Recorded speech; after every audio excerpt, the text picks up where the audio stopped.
আমাদের সাথে যোগ দিচ্ছেন কুমিল্লার চৌদ্দগ্রামে আছেন মিশু। দুর্গত এলাকাগুলোর পরিস্থিতি সম্পর্কেই জানতে চাচ্ছি এবং এর আগের ঘন্টার সংবাদে আপনি যেমনটি বলছিলেন যে Bangladesh academy for rural development এবং পুলিশের যৌথ সমন্বয়ে একটি ট্রলার যাওয়ার কথা ছিল দুর্গম যে এলাকাগুলো আছে সেখানে, তারা গেছে কিনা? বৃষ্টি আমরা এসে পৌঁছেছি, এটা ফুলমুড়ি ইউনিয়ন চৌদ্দগ্রাম উপজেলার এবং একটু প্রত্যন্ত এলাকা। এই এলাকায় আসার পরে ধরেন স্বল্প সংখ্যক ত্রাণ নিয়ে Bangladesh academy for rural development এবং বাংলাদেশ পুলিশের যে কেন্দ্রীয় অফিস অর্থাৎ রাজারবাগ থেকেও একটি প্রতিনিধি দল এসছে। সেখানে একজন ডিআইজি আছেন, এখানকার এসপি আছেন, তারা এসছেন।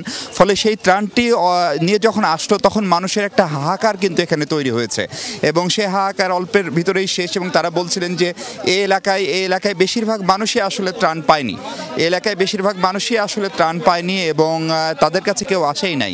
আমরা একটু কথা বলতে চাই ভাই, এই এলাকায় কেন আপনারা কি আগে ত্রাণ পাননি? এরকম হাহাকার আগে কখনো এরকম সিচুয়েশন আমাদের এখানে হয়নি। হ্যাঁ, এই প্রথমবারই এমন হয়েছে। আগে হয়েছে আপনার রাস্তার সমপরিমাণ পানি, কিন্তু এইভাবে কেন কম আসছে বা ভিতরের লোকজন কেন ত্রাণ পাচ্ছে? যেমন রাস্তা, অনেক জায়গায় রাস্তা ভেঙে গেছে, অনেকে জানে না। আর এলাকার মানুষজনরা যেভাবে পারছে ওইভাবে ত্রাণ তহবিলটা করে নিচ্ছে। আর আমাদের মাধ্যমে যারা শুনতেছে বাইরে তারা মোটামুটি আসতেছে।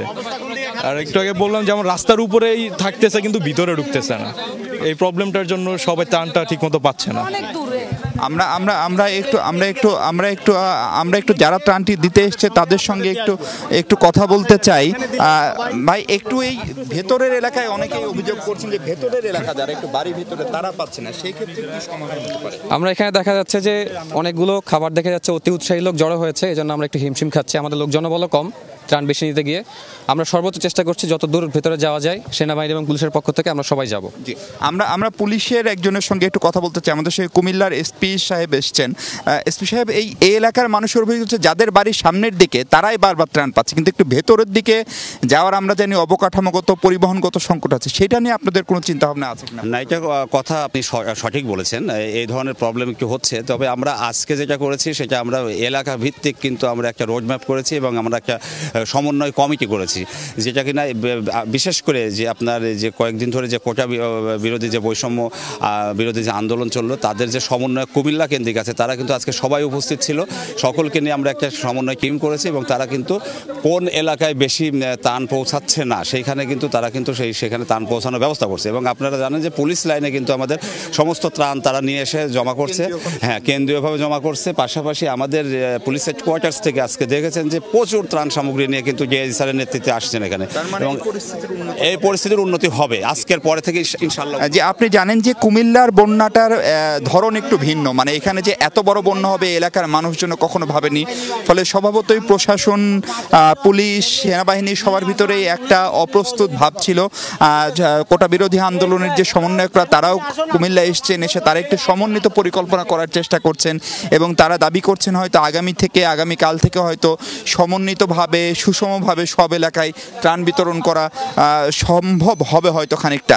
আমরা আরেকজনের সাথে একটু কথা বলতে চাই। ভাই, আপনারা তো এরকম বন্যা আগে দেখেন নাই, এরকম আমাদের মুরব্বীরা দেখে নাই, 100 বছর বয়সও যারা আছে এই বন্যা দেখে নাই। কিন্তু আপনাদের যাদের বাড়ি একটু ভেতরের দিকে, এখানে তো অনেকে ত্রাণ দিতেও আসতে পারছে না, ফলে আপনাদের বাড়তি কষ্টটা কি?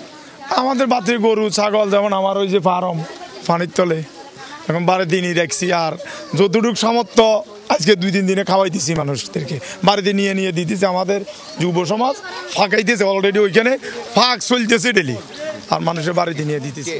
বৃষ্টি, এটি সম্ভবত সবচেয়ে বড় শক্তি যে এলাকার মানুষজন যার যতটুকু সক্ষমতা আছে, সামর্থ্য আছে, এই এলাকার প্রবাসী যারা আছেন তাদের উদ্যোগে, বেসরকারি উদ্যোগে, তার সাথে সরকারি বিভিন্ন সংস্থার অন্তর্ভুক্তি, সবাই মিলে একটা সমন্বিতভাবে পরিস্থিতিটাকে মোকাবেলা করার চেষ্টা করছেন এবং সম্ভবত মানুষের এই শক্তির কাছেই হয়তো সব বিপদই শেষ পর্যন্ত পরাজিত হবে।